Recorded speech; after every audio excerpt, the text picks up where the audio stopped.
This podcast contains mature themes, questionable humor, and explicit language. Listen with discretion. Please take care.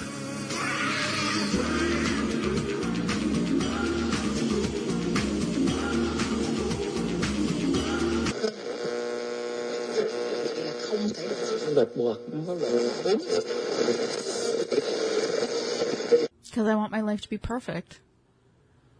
Fair. Like, I don't know. I have one shot at life. I have everything that I want to fill this world with Courtney-isms. Well, if you could sum up perfect in one word, what would perfect be? Not using the word perfect. Stress-free. That's 2 words. Financial freedom. 2 words. Kevin's going to have a heyday with you when he sees you. Holy fuck. Asshole Kevin's going to fucking rip your ass a new fucking... Why? What's he going to say? He's going to be like, Dan asked 1 word and you said 2 words. What the fuck is wrong with you? Simple math. Simple math. Simple math. 1 word. Some perfect life. You know the word I'm looking for, and I know you're purposely avoiding it because you don't want to say it because you know I have the argument. R-I-C-H. Rich? Because that solves all problems in my mind. No, it doesn't. I want to be... Rich? Carefree. Carefree is a great fucking word. It is so good. And I struggle so hard with being carefree in my visioned perfect life that I want. Here's my question. I know you're a jealous individual. Are you jealous of my carefreeness? No, because you don't have my perfect life. Wow, I don't even know how to respond to that. It's truth, baby. She's literally pouring a glass of wine on a couch that's just unstable. Like, it's on my laptop. On your laptop. Yep. I just spilled a little bit down the side. I'll lick it clean. So I'm being serious now. No, I'm not jealous of your carefree life because... But if my internal feeling is very carefree... But not in the life I envision myself. I have Okay, but that's not what I'm talking about. I'm talking about the fact that you want to feel carefree. Yeah, the fact that you don't give a fuck. Okay, that's not true. Anyone that's listened to more than one episode of this thing knows that I don't give a, like, I don't give a fuck is 100% not in my character. You give a fuck about too much. I just mean... But I'm very carefree in my life, like... Okay, so there's carefree. We see carefree differently. Yes, I envy a little bit that you can be carefree with the life that you're content with, for sure. Right. I'm not I'm not envy about how you're carefree, like, in other areas, because it's like, that's not the life I see for myself. I want to be carefree in the life I see for myself. And it's like... Well, but you will always judge what carefree is compared to everyone else's feelings. No, you'll never understand, I think, what truly feeling carefree is, because you need someone like... So I'll give you an example. When we first started dating, we moved into our first apartment. You were like, if I could have this apartment, I would be super happy. And we got this apartment, the apartment we're currently in now, and you were like, this is the best thing ever. And then when I realized and it wasn't even a month after we moved into what would make you happy, it wasn't good enough. So but it is true. It took a while. No. I think as my self-worth grew, then I started to realize that, oh, well, if I was there and I did this, and I am who I am now, oh, I can do that. Yeah, but don't you think that once you get to that, you want that? Yeah, absolutely. I always. So, but then that's what I mean. You will never be carefree and like what a perfect life is, because that will always have a that. I want that. So that's what I'm saying. Like, you're constantly like, I've known your family for years, and I've seen your dad buy, no exaggeration, 7 fridges. He just bought a new stove. The apple does not fall far from the tree. No. no. But that's what I mean, right? Like, it's always like going to be a that is better. And I grew up where but like the financial freedom to always have that here's to the evolve. Thing. When I was growing up, I grew up in a nice house. I grew up in that lap of luxury. I had it all taken away. I understood. And even when I had it all taken away, I realized that there's a lower point you can get to. And then I got to the point where I was couch surfing. And then I'm like, oh, fuck. That there's so many different levels that I just think you just constantly think you deserve more, which you do deserve more. I just think the problem is you don't embrace when you feel happy. That's the word I was looking for. Perfection is happiness, and it's something you always struggle with because I just think you always are like, you always want to be happier. So, okay, I understand where you're coming from, and I know that anything I say otherwise would be really hard to convince you and believe. No, you don't even need to convince me. I'm just saying, like, no, for I know, me, but I just mean, like, us actually having a real conversation about what that life looks like for me. Right. There is a point where there's no, and I say, okay, and that. Yes, and that when it comes to a new fridge or, like, a new appliance. Sure. But when it comes to the bigger picture of what I picture my life looking like, there is no and that. Because for me, it looks like a routine. It looks like comfort. Right. And those are words that don't have an actual visual description to. But right. In my head, I know what that is. And I know that that feeling comes with a space where we can be individuals. That life for me looks like things where we do things together.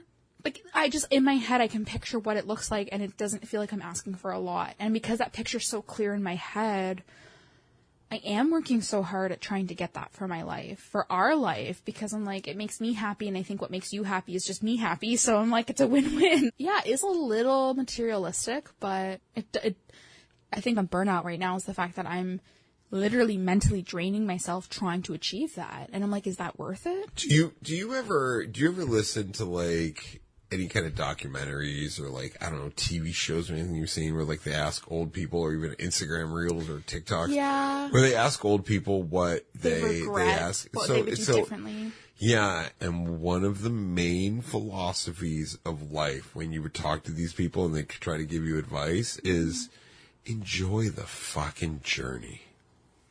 Yeah. And I am so carefree in a way that you want to degrade unbelievably. Like not in a bad way. I'm just saying, like, just in over talk. It's just like, it's like when it comes to your version of what carefree is to me. It doesn't fit my vision. You're like, it's not, how could you possibly think this is carefree? That's like your attitude towards me. Like, I know you understand it, but that's. Yeah. I just said it doesn't fit my vision of it, but yeah. I don't want to care about what it is. I want to have good days. I want to have today was a good day. Tomorrow was a good day. Hey, and I do plan for the future, but I never assume that the future is going to happen the way I think it's going to happen. And the problem with, I think that I watch you get burned out in, which we'll talk about for hours, is you'll bring up something, you're like, if this happens, this will probably happen, then this will happen, and this will happen, and then what are we going to do then? Yeah. And it hasn't happened yet. You're like, yo, can you start at And step I'm like, one? can we just, like, be like, this hasn't happened, what can we do to prevent this first step from happening? Yeah. I'm on step 7, and you're on step 1. And then you get very frustrated with me, because I'm trying to talk about step 1, and then you assume I don't understand the situation. Yeah. So, like, I'm always trying to prevent you from burning out, and I understand where your brain goes because I used to be that way. Like, you have to talk me off of ledges all the time where I'm like, okay, I'm going to do this, and then I'm going to do this, and then I'm going to do this, and then I'm going to do this, and I'm going to do this, and you're like, why don't you, like, write a song? It's my biggest, like, kryptonite, I guess. Like, I am fully aware, because this is the thing. A lot of my influence comes from social media. So I have my, like, who I am as a person and my own individual thoughts of, like, well, once I have this, then I'll be this, right? And I need to have this in order to do this. Yeah. And then I watch a social media post, which I'm so influenced by social media. I listen to and I take a lot of advice from TikTok. And then I'll see something where it's like, I'm going to use an example. Next month, I'm doing art crawl I have my prints ordered, which unfortunately are delayed, but hopefully they come in time. Which we're going to put we're not going to put a link into the description of your art. We'll get there. So here again. So here's me doing all of my all or nothing. Once I have an online store, then I'll do this. Once I have the Square for POS, then I'll make money. Oh, you just did it right now, and I didn't even realize it. Wow, good catch. I'm already doing it. Wow, fuck me. I'm already doing it. So because I have all of these, well, once I do this, then I do this. And I'm not ready, and this is why I delay things. Then I go on TikTok, and I see a video of a girl, because I'm Googling how to set up an art booth, how to make it look perfect, how to, all the crazy fucking things. And this girl, I watched this video, and I was so captivated, and she literally said, start small. Don't spend a lot of money. You don't need the big bells and whistles and the sign and the display and the this and the that. Just show up. Show up, put your art out, you're good. And to hear that, I was like, well, it came from TikTok, and like I take advice from social media seriously, so like, yeah, maybe I should take it small. But my actual inner issues are go big or go home. I don't know who that was that you get that advice from, but it's great advice. I know. Such and good advice. Shit like that comes from either your mouth or TikTok's mouth. That it's like, come on. I don't need to do once I have this, then I can do that. I don't need the go big or go home. I don't need the all or nothing. Like, I am notorious. Already. Absolutely. I'm setting myself up to fail. So it's like, I am very aware that I do this to myself. Yeah. So why don't I stop? Why am I addicted? I get it. Here's the thing. I get it. But is this why I'm not having my perfect life? Is this why I'm not reaching the goals that I'm supposed to be reaching? You need to redefine the word perfect. That's what you need to do. You need to redefine Should everything just be good enough? No. So here's the thing. You are such a pendulum swinging to the extreme. You get that a pendulum can be in the middle.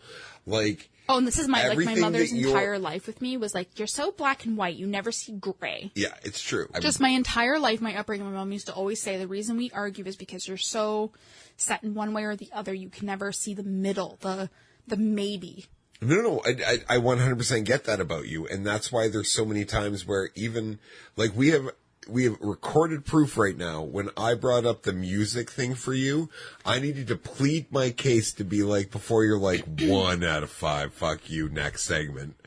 Like, that was the look on your face. When we get into video podcasting, I'm so excited to see how much you roll your eyes at me. For anybody who's been a me. listener from like the get-go is going to fucking howl when they see my face in how I talk, because I'm a very expressive person. Oh, and degrading. But I'm so used to it because I know you don't mean it. I think from an audio perspective, they probably go, oh, she's really getting her point across. And then they see my facial expression to go with it and go, yo, that girl's a bitch. Yeah. Why the fuck is that dude with that? Yeah. You know what? We're spitting facts.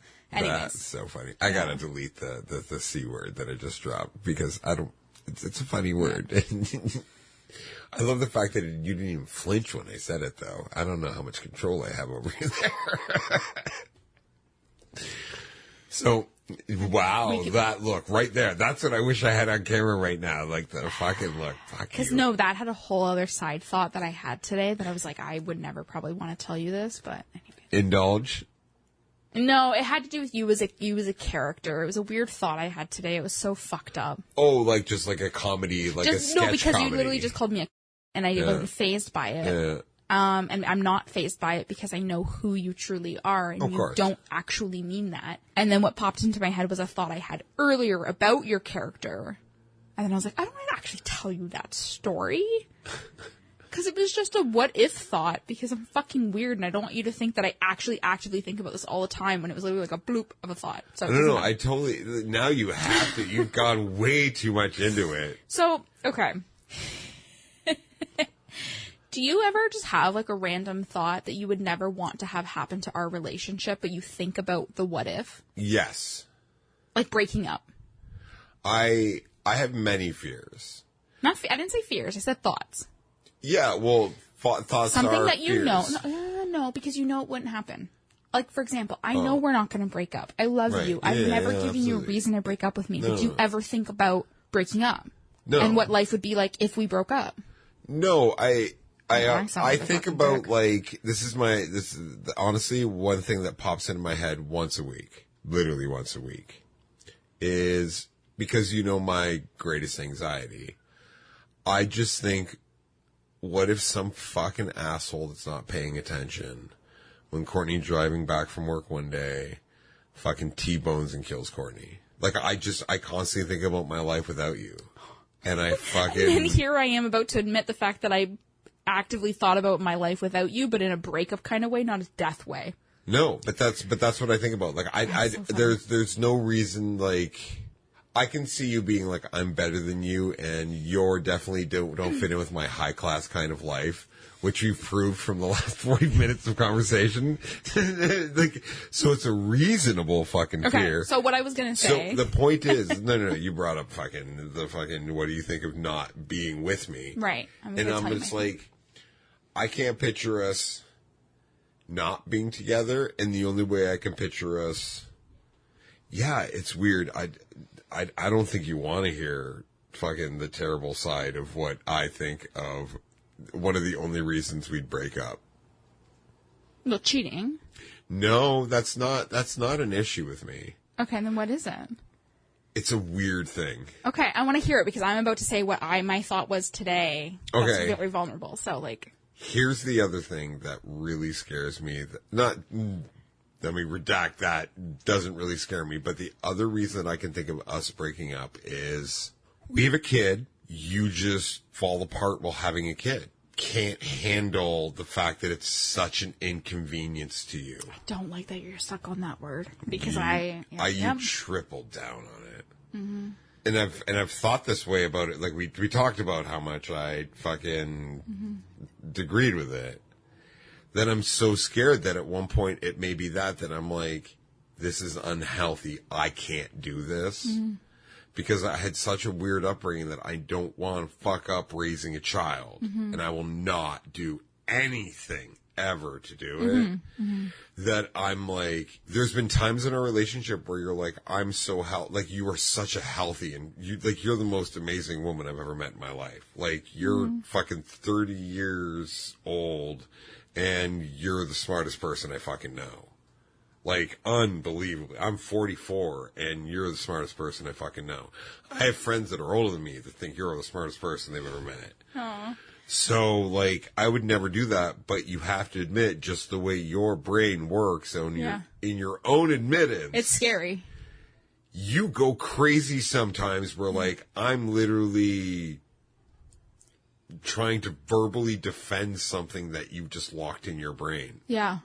And you're trying to already bash a mentally, trying to work out their own mental shit. And I know that the root of it is obviously like trauma and like 100%. Then the part that's not helping is like my nervous system and my cortisol. Like my stress levels are so high that it blocks the ability to think rationally, and it is scary. So I hate it myself. But that's something that pops into my head, not weekly, But, like, it pops into my head as another scenario of, like... Oh, so the thought that I had was actually not a weekly thing. It was the first time I ever thought about this. So, when we were obviously, I'm feeling very burnt out right now. The topic of this episode has been stress levels and the fact that, like, you're aware. Like, I've gotten to a point where I am healthy. I am emotionally intelligent enough. I say some stupid-ass shit and have some moments. Anyways. Of being able to really understand, like, who I am as a person and be like, okay, yes, I take a lot of stress out on you. And that's why the last week, I was like, put your pride aside, just go talk to him. Like, I literally, because he's in the other room, I was absolutely. Like, just go out, take a breather, step away from your computer, and tell him how you're feeling. And then that turned into you canceling plans and us having a nice night in. It didn't turn into that. It just came into, that's now in my internal thought. For sure. Like, I didn't do what you did because you told me to do it. I did it because I took into account the status of our relationship, and it just became a natural flowing thing. For sure. And I'm like... For sure. I'm just saying that I'm more... The tit-for-tat thing is the thing that I'm having a problem with. I'm sorry. Yes, I know. And I know where you're coming from, that whether I said it or not, you're a very visual person, that you see my cues. Right. I don't have to say shit to you for you to know, true. Like, I'm off. Yeah. The point is, what I'm saying is I was proud of myself that I was like, stop taking it out of him. I even came out to you. I said, look, like, I'm hormonal. I'm probably getting my period. I'm really trying not to take stuff out on you, but this is how I'm feeling. Whether you made that decision to cancel plans and have a night in with me for me to relax was because of what I said or not, I'm just more proud of myself that I was able to, like... accept it? And vocalize it and say to you, like, hey, I don't want to be a dick. I'm actually going to own the fact that I'm fucking pissed Well, that's right what I mean now. by accept it. Yeah, that's exactly what I mean. Like, just accepting, like, I'm in a shitty mood right now. So from then to when you canceled plans, we had a great night in, and then this week has been stressful and whatever, I was thinking about your character. Because I was so impressed. I was so impressed by so many things. The way that you complimented me about my baking, the way that you, whether because of that or not, you just made me feel heard. There was just, like, a multitude of things that I was just like, oh, I'm feeling the love. Like, Dan is such a good person that I literally thought to myself, because I'm so burnt out and I talk about this perfect life. Yeah. And I do put so much stress on myself that for a moment blip, that's why I'm saying, I'm trying to emphasize it was a blip of a thought, and I was like, I never want to not be with you. But I'm just not going to deny that a thought popped in my head where I was like, if I moved out, did my own thing, broke up with Dan, and was like, I just need to be by myself. I just need to grow me. Yep. The only thing, not even the fact about the breakup, but what actually came across my head is that, like, you are such a good person that if I truly was vulnerable and honest with you about what I needed, you would respect me so much so that I could see myself for a moment being, like, a really good friend. Like because of our connection. But again, it was a weird blip. But I was like, I never want to not be with you. That's not the point. The point is that I'm so fucked up right now and stressed out. No. That when I get to the point of wanting to collapse, I want to run away. You've known that. When we first met, my actual, like, ingrained instinct is to run away. Yep. I don't want to work through problems. When I'm wrong, I don't want to defend myself. I want to defend myself. I don't want to admit when I'm wrong. So, like, anyways, I just had a very vulnerable, like, thought in my head. I was like, you fucking idiot. You couldn't live a week on your own without, like, if Danny even just went on vacation for a week, I'd be fucked. So I don't think you would be. I think you're putting way too much. I know, but I'm just saying that I was so burnt out that your mind, and you're giving way too much credit. But I do want to touch on what you're saying. Yeah. So, you know how earlier we were talking about, like, there's the people-pleasing thing? Like, there's some people that you call it people-pleasing. I just think it's just genuine love for people, right? Yeah. So I'm just too negative to see it that way. Yeah, for sure. Whatever the reason. I just want to say for sure, like, disagreeing with your fucking negativity. I'm sorry with that. But it's, that's funny. I think, like, there's just something very sweet about something so simple. I'm not a text message guy. Like, I have so many friends that'll, like, message you because I will never respond. Yeah. Like, but then there's certain people that I will respond to all the time. Like, it's just, I just have a small group of people that my anxiety, You'll answer me, you'll answer your mother, you'll answer your brother, you'll answer a couple close friends, and that's it. So, there's some people that also get answered a little bit more, and it's nothing personal because I love all these people equally. My anxiety is like, am I saying the wrong thing? Like, do I text them now? I didn't respond right away. Like, I saw this message earlier, but I was at work. Now does it feel stupid messaging them now? Like, it fucking kills me. Yeah. Anyways. But I love, even with those friends, like, if someone messages me in the morning when I'm on my way that it's someone I'm going to respond to, I respond to the same way I do. Like, I'm always like, hey, I hope you have a great day. Like, I'm always just trying to be positive. Like, there's stuff I send to you that I don't send to other people, but, like, a lot of that, I hope your day goes well today, or have a great day, have a great evening, sleep sweet. Like, all that stuff that I do to you, I do to friends as well. Yeah.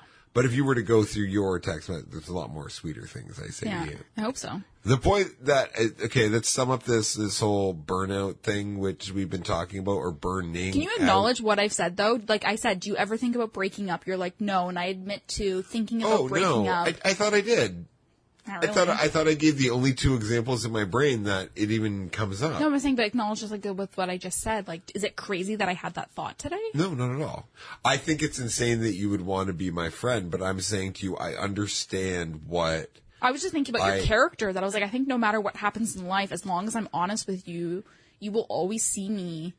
If you weren't heartbroken, but you would always see me as like a good person.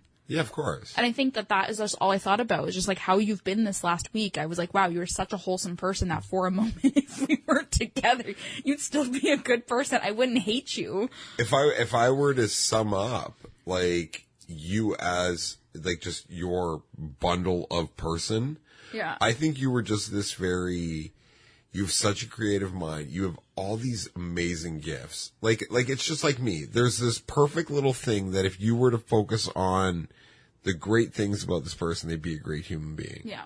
So many people hate when they see those great stellar human beings, so they beat the shit out of that little part in that human being. Mm-hmm. And all I've ever done in your life, and all I think you've ever done in my life, is reconfirm the shit that I need to just believe in again. Yeah, and she just spilt the wine glass on the couch. We have this all in recording. It's on a blanket. It's on a blanket. It's on the actual and headphones. couch. No, it didn't hit the and headphones. a laptop. No, it didn't. Just a blanket. So, anyways. Moving on. So the point that I'm trying to make is I just think people are amazing at what they could do, and they just need to unlearn the shit that they've learned about themselves. I agree.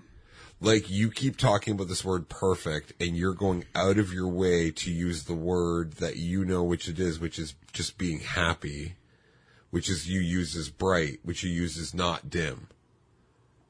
Like, you're using these words, and you know that my whole vibe is, like, you can just be happy with what you have, and then just when you get something else that you've achieved, just celebrate the fact that you got that and continue to be happy. So rather than unlearning... You don't understand when happy begins because you've been told you need to have that to be happy. Right, so rather than unlearning the terrible traits that I have now so that my current life becomes more happy, I'm keeping those terrible traits, not really recognizing or fixing them, and then adding stress on myself to achieve that perfect life I think I need to have.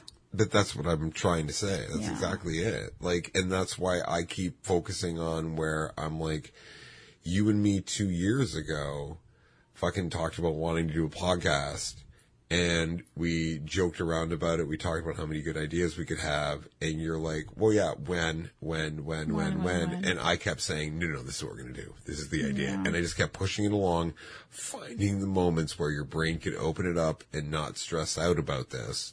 Mm-hmm. And we made it here. We worked together to do it. And especially with our track record of when it comes to projects, because you have a weird thinking 18 steps ahead and I'm trying to figure out step 4. Yeah.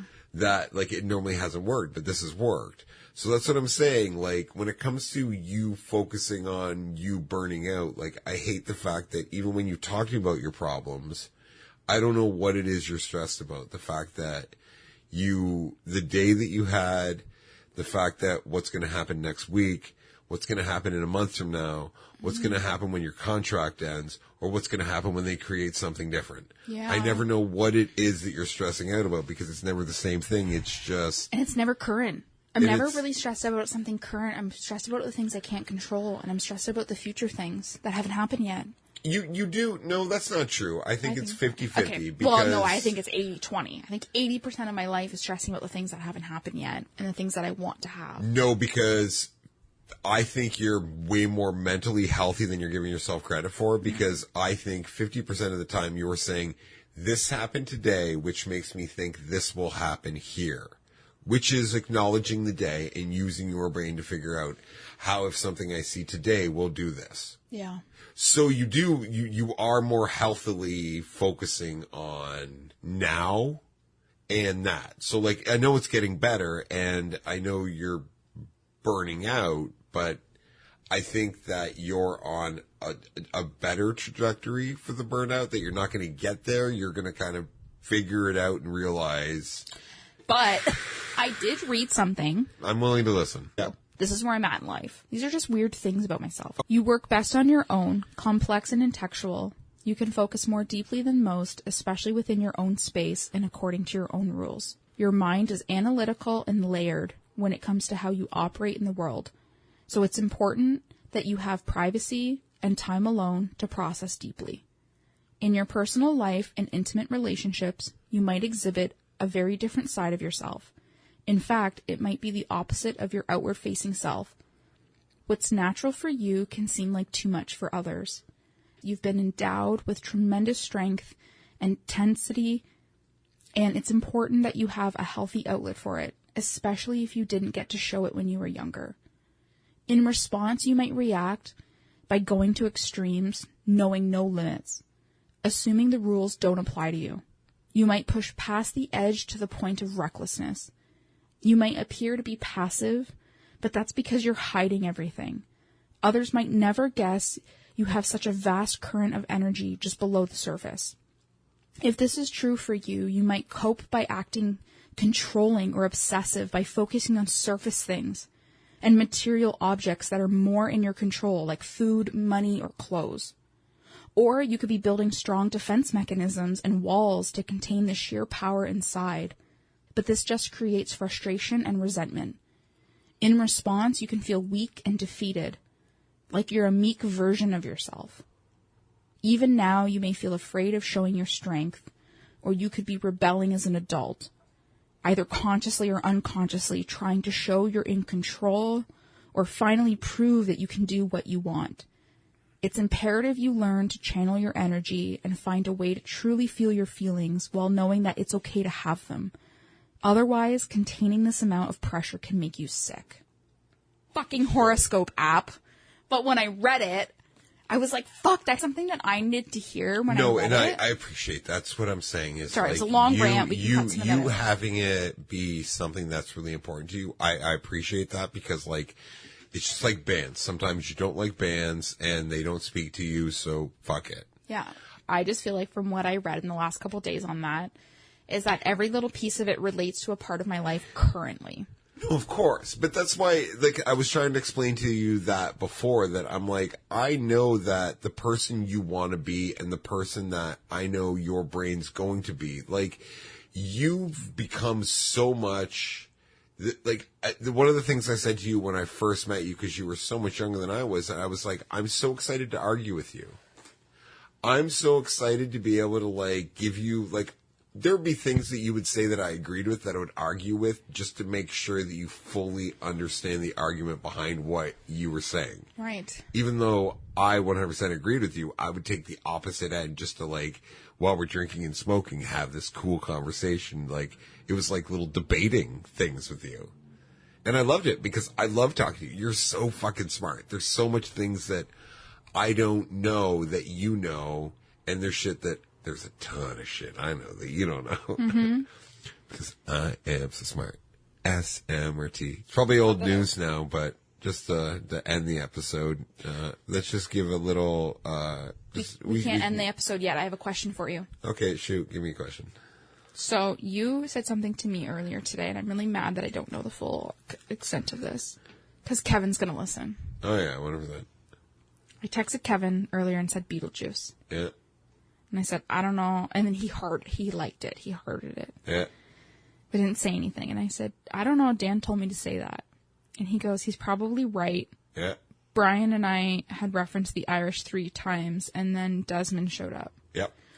What does that have to do with you telling me to text him Beetlejuice after I showed you my tits?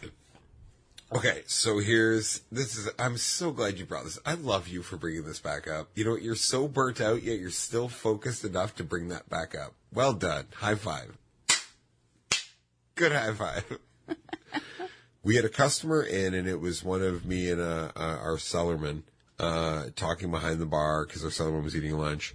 And the customer brought up this other customer multiple times. And I was like, you just said his name 3 times. If he shows up, I'm going to be so fucking pissed at you because you just summoned him. Because I've been joking around about if you say a customer's name 3 times, they show up. I fucking hate that. It's true. And then what's funny is, like, this customer laughed. And then, like, 5 minutes later, this other customer rolled in. And I was like, that's so funny. So I was actually really happy to see this guy, like, you know, because like, I haven't seen him in a while, even though he's just a frustrating customer, but yeah. So anyways, so this person said this customer's name 3 times, they showed up. So it was like, damn it. So like they were all joking around, and then... Well, they said they referenced the Irish. Just so, you know, the very famous Irish customer at my shop? Yeah. The asshole Kevin and the other bartender were joking around, and they said his name 3 times, and then he showed up. like 5 minutes later. So they're like, holy shit, because we were all just talking about it before I left work today. Okay. So that was the joke. So asshole Kevin messaged me and said, hey, we said Irish, like using his actual name. And then he showed up. I said, ha ha ha, that's so funny.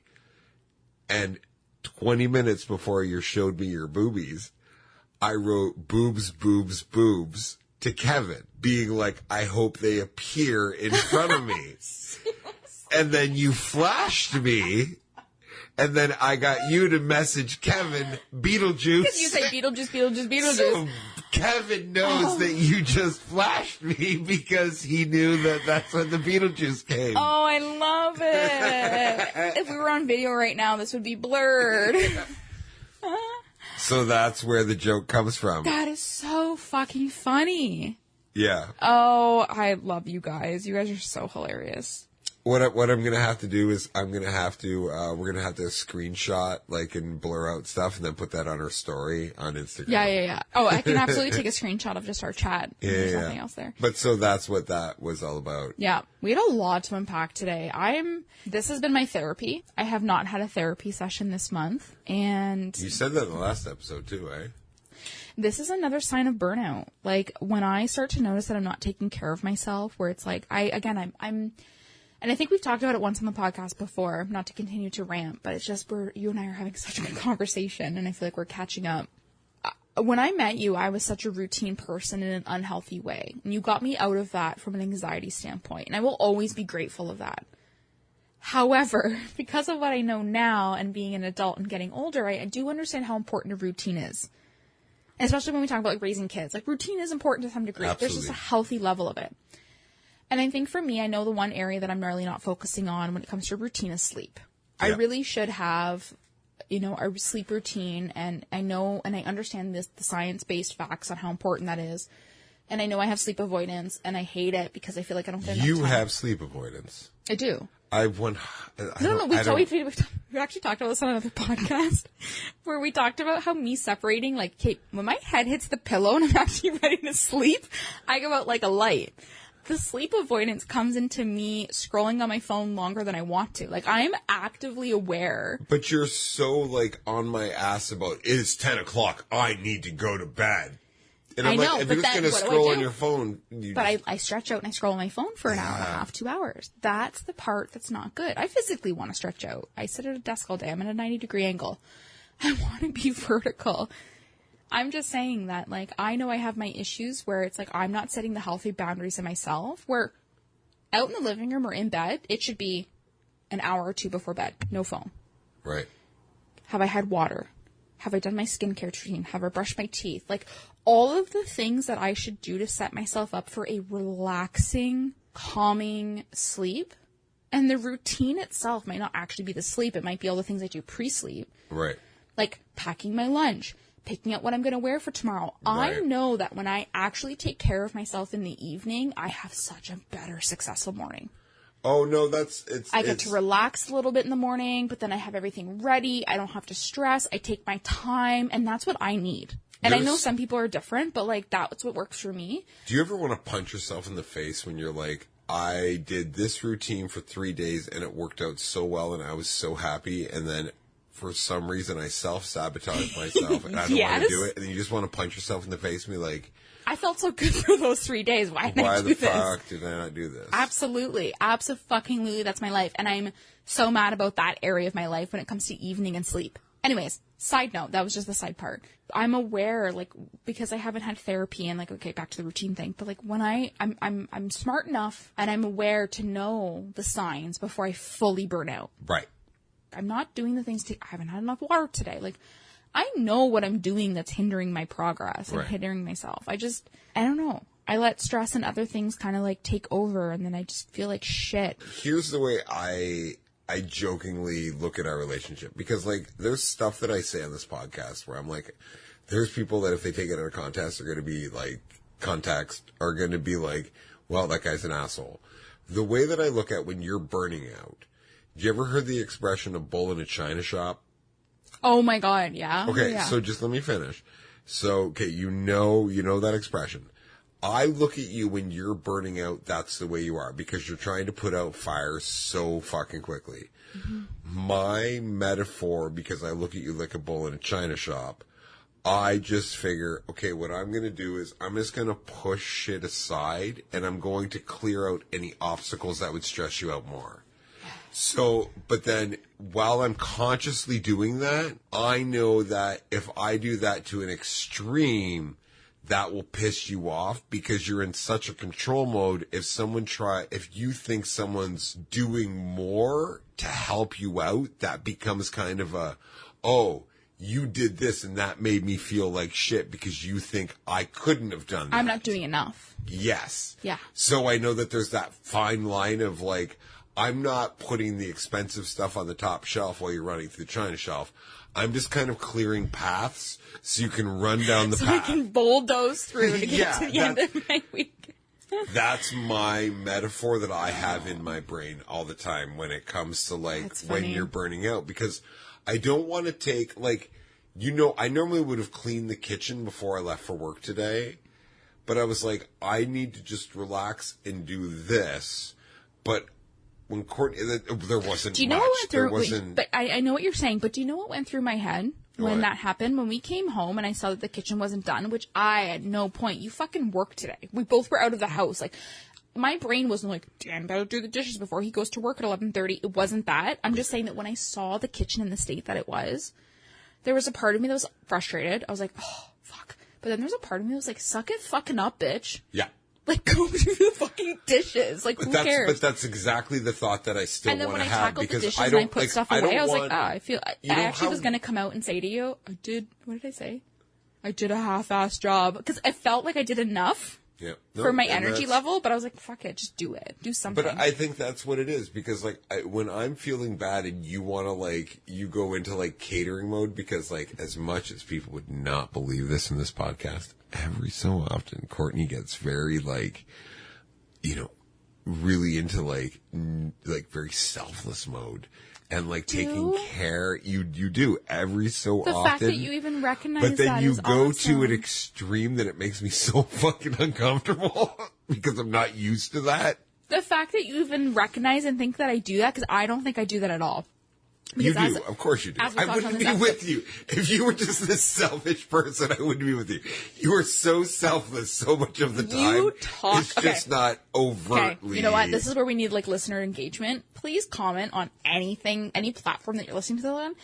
From what you have heard over our podcast, does Dan make me come across more of, like, a selfish person? Because I feel like I am. And because we joke about you're my 1950s housewife. You do 80% of the chores. I haven't done my laundry in 5-6 years. Fine. So for you to even say what you just said about that I can be selfless and like cater to you to the point that it makes you uncomfortable. I've said it in this podcast. Okay, well, clearly it hasn't taken enough wine for it to register in my mind. Okay, so here's my example. So I love that. I know inherently you as Courtney Drama are just a very selfish person. You just think very inwardly. That's just how and I don't think that's totally who you are. I think that you fully understand your self-worth and are protecting it at every fucking means possible. And I think part of the way that you protect it is by being very selfish and like, I'm only doing things for certain people because fuck you, I'm not going to let you have any little bit of my talent. Yeah. And just hear me out. Yeah, I agree with you. And the person that I know, because I've been with you every fucking waking hour for a decade plus, that you have such a giving nature for whatever reason, it makes you feel good. But like, everything that you've like you create a reason why you've done something. Like, you did the cookies because you were doing a favor, you did the cakes because you were doing a favor, you did this because you were doing a favor, I did the paintings and I did the because crocheting, you're people pleasing. But you know that you're doing it for the glory, and for some reason you've just been so ashamed to admit that someone, because you put up this wall, could really enjoy it, because like, every chance that someone says something's good, you think there's an equal possibility someone could say it was bad. Correct. So that's why, I fully understand that you are a selfish person as a protection thing, but you are very selfless in your core. So a healthy version of what you just said made me feel like I could be a great mom. Yes. Like in the future. Like what you just said you're is... you're the only person that I've gotten to the point where I would want to have a kid with. That's why. But I think this is where it's like in this partnership, I need you to articulate that when that gets lost on people. Because I wish people would just tell me what they really think of me to my face. I mean, if the whole world did that, I think it would be really weird. But, okay, baby, you 100% have lived your whole life saying you can't take a compliment. So unless it's a criticism, you're not hearing it. No, I also can't take... I don't want feedback. Don't tell me. Tell me I'm perfect, but don't tell me I'm perfect. That's the thing. I don't want to know what you genuinely think, but I hope it's fucking good. But don't tell me it's good. Yeah. That's how fucked up I am. But no, honestly, I think the reason I only have the decent friends I have now is because they understand that without explaining it the way you just did. But the way that you explained it put it into such perspective where I'm like, I really hope people see that in me.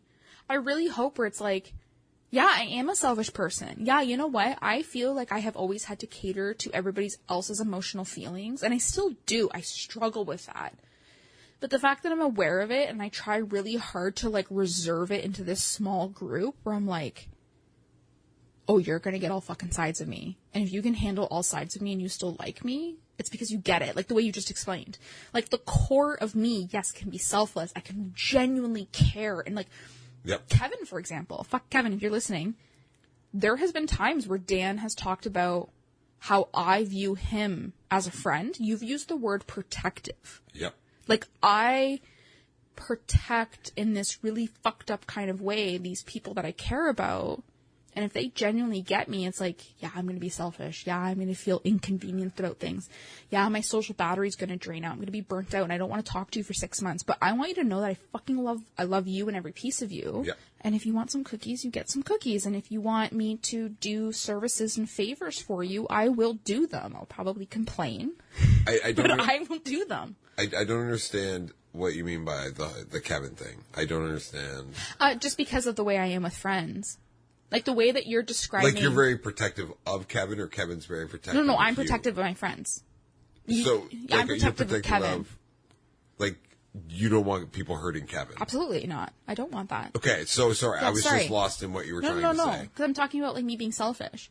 Yeah. If I was a selfish person, I wouldn't really fully care. So the fact that you were able to just describe me and see me as a selfless person and the way that I cater to you... The way I treat you is the same way I treat people that I truly care about. I'm just using Kevin as an example because he's the only person that you use the word protective. Where it's like, okay, so you see me as this like yin and yang. Right.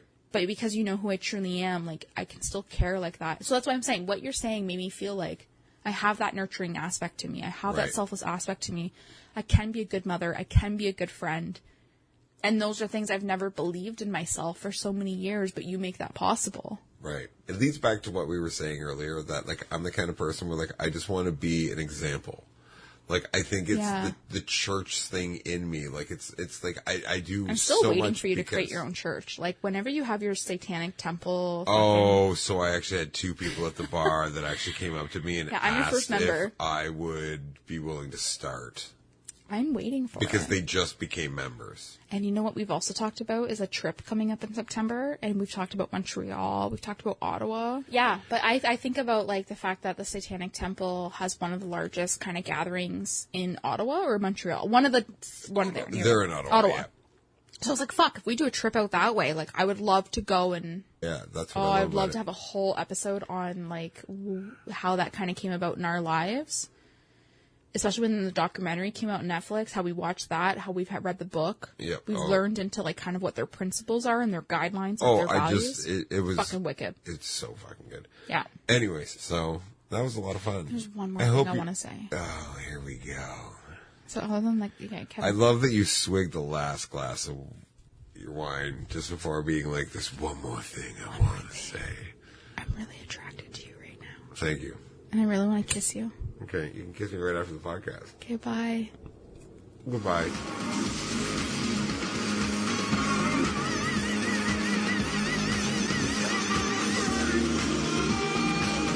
You just listened to 300 Happy Meals worth of a podcast.